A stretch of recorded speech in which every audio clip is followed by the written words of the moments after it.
Kom ons lees saam. Moses het die Israeliete laat wegtrek van die Rietsee af en hulle het na die Sur-woestyn toe gegaan. Hulle het 3 dae lank die woestyn ingetrek en geen water gekry nie. Toe hulle by Mara aankom, kon hulle die water nie drink nie, omdat dit bitter was. Daarom het hulle die plek Mara genoem. Die volk het by Moses gekla. Wat moet ons drink? Moses het die Here aangeroep. En die Here het hom 'n stuk hout gewys. Hy het dit toe in die water gegooi en die water het soet geword. Daar het die Here die volk op die proef gestel en daar het hy vir hulle vaste reël neergelê. Hy het gesê, jy moet goed luister na wat ek, die Here julle God, sê. Julle moet doen wat reg is in my oë, gehoor gee aan my gebooie en alles doen wat ek vir julle voorskryf. Dan sal ek geen een van die siektes waarmee ek Egipte getref het, oor julle bring nie, want dit is ek, die Here, wat julle gesond hou. Daarna het hulle by Elim aangekom, met sy 12 fonteine en 70 palmbome, en daar by die waterkamp opgeslaan. Tot sover. Voel jy ooit dat dinge vreeslik vinnig verander? En dan soms asof alles stil staan. Die lewe is so voorspelbaar, eentonig, selfs vervelig. En dan, onverwags, ons kan sê, chaoties, deur mekaar. Ek kan nie met alles deel wat nou my pad langs kom nie. En dan gaan jy deur tye waar hierdie 2 ervarings van tyd en van die lewe baie naby mekaar volg. Dit lyk asof so iets met die Israeliete besig is om te gebeur. Gister sing hulle, vandag kla hulle. Gister was hulle in Egipte, nou is hulle in die woestyn, net hitte, net sand, net kinders wat huil omdat hulle dors is. Die lied van bevryding, skaars koud op hulle lippe. Toe kom hulle by 'n poel water. Nou dink jou in, eers te veel water, die Skelfsee, ons gaan verdrink, toe niks water, vir 3 dae in die woestyn, en nou uiteindelik bitter water. Hoe werk die lewe? Hoe werk God? Hoekom kan ons nie net die regte ding kry en genoeg hê van wat ons regtig nodig het nie? Die plek word Mara genoem, wat bitterheid beteken. Ons almal ken die plek. Nie een van ons kom deur 'n jaar sonder om by Mara draai te maak nie. Mara is nie net 'n bestemming op 'n kaart nie. Dis 'n plek in die hart. By Mara proe jy die water van teleurstelling. Verwagtinge wat nie waar geword het nie. Moegheid wat nie weggaan nie. Verhoudings wat verbrokkel, beloftes wat gebreek word. 'n liggaam wat op jou ingee, 'n siel wat nie meer wil sing nie. Ja, dis 'n plek van gebrokenheid. En die vraag is nie of jy al die bitter water van Mara gedrink het nie. Ons almal het. Ons is deel van die reis. Ons kan almal kom by Mara uit. Die vraag is eerder, wat gebeur met ons as ons van hierdie bitter water drink?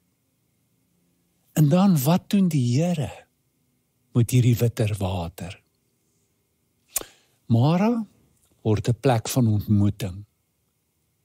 Hier word ons iets geleer van wie hy is, van wat hy doen en hoe hy dit doen. Dis 'n plek van groot geleenthede. Dis liminale spasie, dis 'n oorgangsfase. Dis 'n plek van groei. Die Here openbaar homself en sê vir hulle wie hy is. Hy sê, ek is die Here wat jou gesond maak. Hy sê, ek is dit. Dis my identiteit. Dis my karakter. Dis my wese. Heelmaking. Hy sê nie, ek kan dit doen nie, of ek doen dit soms nie. Hy sê nie, ek is soos 'n dokter wat 'n funksie verrig met instrumente nie. Nee, ek is die Here, uit wie heling uitkom. Nou daar is baie verbondsname in die Bybel, wat die Here beskryf uit sy verskillende funksies, fasette van wie hy is. En het is baie interessant dat dit eintlik die geboorte is van die negatiewe pad in die kerklike tradisie, wat negatief genoem word, omdat die klem gelê word op oppas vir die eensydigheid. Oppas net om God te noem en te ken as jou Vader, want hy is baie meer as jou Vader. Hy is eintlik soveel meer as nie jou Vader nie, dat dit so klein deel is van wie hy eintlik is. Hy het al hierdie name, en dit is wie hy is. As ons kan dink aan hierdie naam, wat dit beteken is, dan is dit, ek is iemand wat omgee. Ja, Vader, 'n moeder, wat my kinders shalom wil gee. Shalom. En dit is wat hy doen. Hy gee shalom. En die woord beteken meer as net vrede, die afwesigheid van oorlog. Dit is die teenwoordigheid van alles wat goed is. Hy is die een wat heel maak. Nou is baie interessant dat die Here sê, ek is die een wat julle heel maak, terwyl hulle sê, ons het net water nodig. Dit is natuurlik wat hulle dink. Ons het net 'n fix nodig. Net hierdie oombliklike behoefte wat voor ons is, fisies is, en ons al ons probleme opgelos. Dis asof hulle nie weet wat hulle regtig nodig het nie. Dink jou net 'n bietjie in. 3 dae sonder water. Wat gebeur met jou? Wat gebeur in die verhoudinge tussen mense? Jy weet, ek dink die slegste in jou kom na vore na so 'n tydperk. Jy word geneem na oorlewing toe. Fisiese oorlewing, dis al wat saak maak. Jy's op daai plek, jou tong is dik, jy kan nie meer sluk nie, dis al waaraan jy dink. En die effek wat dit het, en nou kom hulle net uit 'n 40 jaar slawerny. Die manier waarop hulle behandel was, dink aan die psigiese, sosiale, intellektuele verwoesting wat daar gesaai is. Hulle is stikkend. En nou dink hulle, al wat ons nodig het, is water. En God sê nee, julle het die heling nodig. En hierdie water en hierdie krisis bring net julle gebrokenheid na vore. Daar's 'n verskil tussen genesing en heling. In die Engels, to be cured and to be healed or to be made whole. Ons kry dit aan mekaar in die bediening van Jesus. Hy kry met 'n vrou wat aan bloedvloeiing ly te doen in Markus 5. En weer eens, dis nie net 'n fisiese probleem waarmee sy sit nie. Dis sosiaal. Sy mag as gevolg van bloedvloeiing nie tussen mense beweeg of van mense raak nie. Sy mag nie die tempel besit nie, want sy word deur die wet beskryf as onrein. Dis geestelik, dis sosiaal, dis emosioneel. Kan jy dink, wat doen dit aan haar, aan hoe sy dink en voel oor haarself, haar vereensaming. Sy het baie meer as genesing, fisiese genesing nodig, maar sy vind dit. En sy is bly, sy vat haar pad. Sy het ook gedink, as ek net dit kan kry, kan my hele lewe weer by mekaar kom en kan alles regkom. Maar Jesus soek haar op. En hulle ontmoet uiteindelik by mekaar en sy deel haar hele storie met Jesus. En Jesus reframe haar storie. En hy sê vir haar dogter, kan jy dink om daai woorde te hoor? Wie sy was, onrein, Nie eers 'n dogter van Israel nie, maar nou my dogter.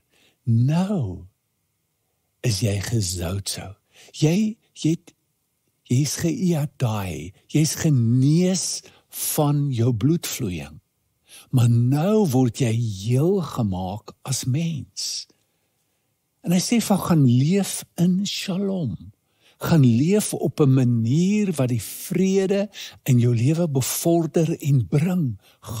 Hy stuur haar uit op 'n missie. Sy's herstel in haar wese, in haar identiteit en in verhoudings. Dit is wat hy doen. Dis wie hy is en wat hy doen. Ek het vir Wilma, my lewensmaat, gevra om net so iets te deel van haar reis na heelmaking die afgelope paar jaar.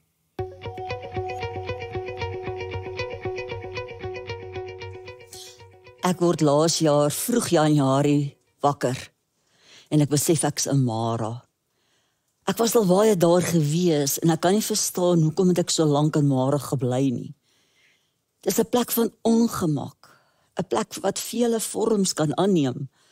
En die Israeliete was ook daar gewees. 'n plek waar daar 'n fontein is waar daar moet water wees, maar skielik is dit 'n bitter plek. My Mara was 'n hartstoestand. Ek het 'n hartprobleem opgetel en die hartprobleem het om vriende ook saamgebring. Onwelkome vriende wat ek agtergekom het, kon woning maak het binne my lyf nie. Ek moes op medikasies gaan wat my laat sleg voel het. Ek het 'n hartoperasie gehad en ek het besef, ek kan nie so aangaan nie. Ek wil nie so aangaan nie. Iets moet gebeur. En ek het vir baie goed die skuld gegee vir ander mense, vir die wêreld, oud word. En skielik begin my fokus te skuif en ek besef, weet jy wat, die Here kan my hier uithelp, hy het my al so baie uitgehelp. En net soos met Moses gebeur het, sien ek daai droë stok raak. En ek herken ook die stok, is nie die eerste keer wat ek hierdie stok sien nie. Dis 'n stok wat Moses in die water moes gegooi het. Hy moes 'n handeling doen. En ek het besef, wel, ek sal ook 'n handeling moet doen. Die Here kan my onmiddellik genees, maar as baie kere wat ons self daai stok moet optel en self daai stok in die fontein moet gooi. En dis 'n eenvoudige stok. En ek het begin leer en gaan navorsing doen en ek het besef hoe, soos nog nooit in my lewe, het ek die Here nodig om uit hierdie Mara te kom nie. Ek het ander mense nodig, ek het nodig om te connect met mense wat my kan inligting gee, wat my die pad kan help wys, wat ek het baie donker gevoel op hierdie plek waar ek was.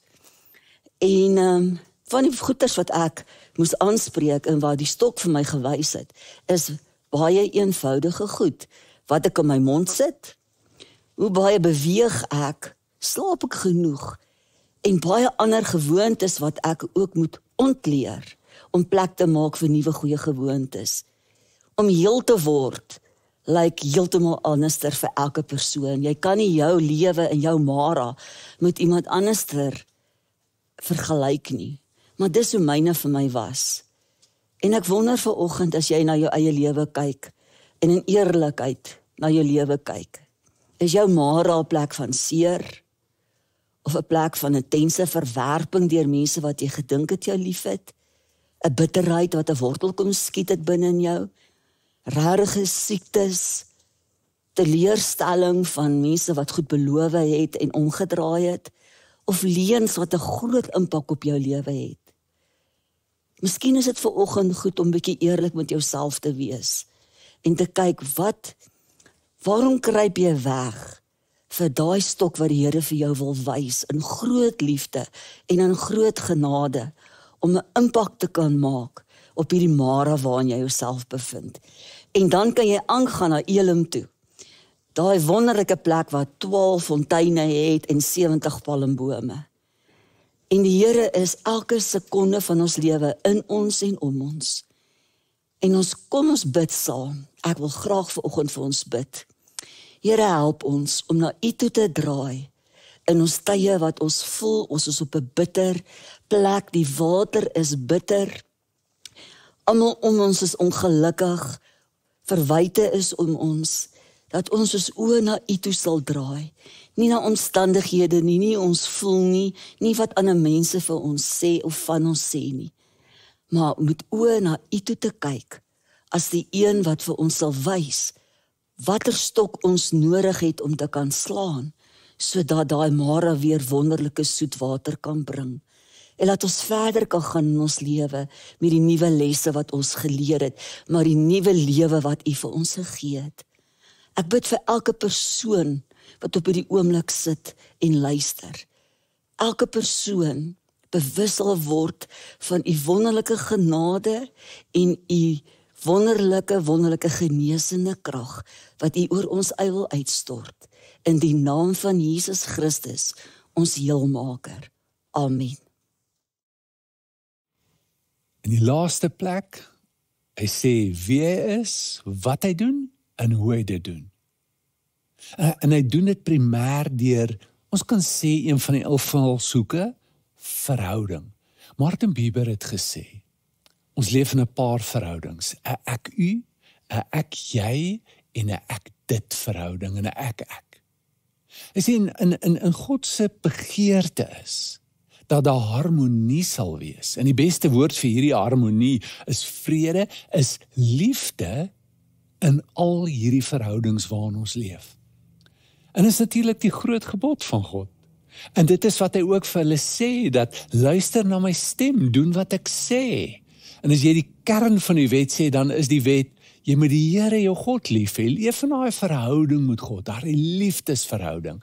En God sê vir die Israeliete, luister na my stem. Dis konneksie, dis verhouding. En julle moet mekaar lief hê. En julle moet die skepping lief hê. Met jou hele hart, met jou hele siel, met jou verstand, met jou krag, met jou hele wese, geheel mens, in al die verhoudings waarin jy leef. En ons kry iets daarvan in hierdie prentjie, weet, dit is Moses wat praat met God. Die volk wat praat met Moses en kla by Moses. Daar's 'n interaksie, 'n verhouding, daar's dinamika. God wat praat met die volk. Jy weet, dit is die ek-jy, ek-u, die jy, ek-jy verhouding. En dan is daar die stuk hout, iets uit die natuur uit, die ek-dit verhouding. Gebruik dit, is 'n genademiddel. Hy wys jou wat dit is. En ons sien dat uit die dinamika uit al hierdie verhoudings, daar 'n genesing kom, en 'n heelheid kom, vir almal wat daarvan drink. Hier is twee groot goed wat Martin Buber uitlig. Hy sê dat ons baie maklik afgesny word aan verhoudings. Die verhouding met die natuur byvoorbeeld. Jy weet, die natuur het te doen met my kos, met my lyf. Jy weet, ons dink ons baie keer in onsself as bo of langs die natuur. Ons is deel van die skepping, en ons is deel van die natuur. Ons oefen, ons slaap. Dis alles belangrik, die verhouding, die ek-dit verhouding. Ek onthou, ek het een keer na die dokter toe gegaan, ek het haar goed geken, en ek het net vir antibiotika gevra, sy het gesê, nee, kom maak eers 'n draai by my, en toe ek by haar kom, toe wys sy vir my so. Toe sê ek, wat bedoel jy? Toe sê sy, bietjie afgesny, né? En ek sê, hoe bedoel jy? Sy sê, jou kop van jou lyf. Ek sê, nee, ek is nie.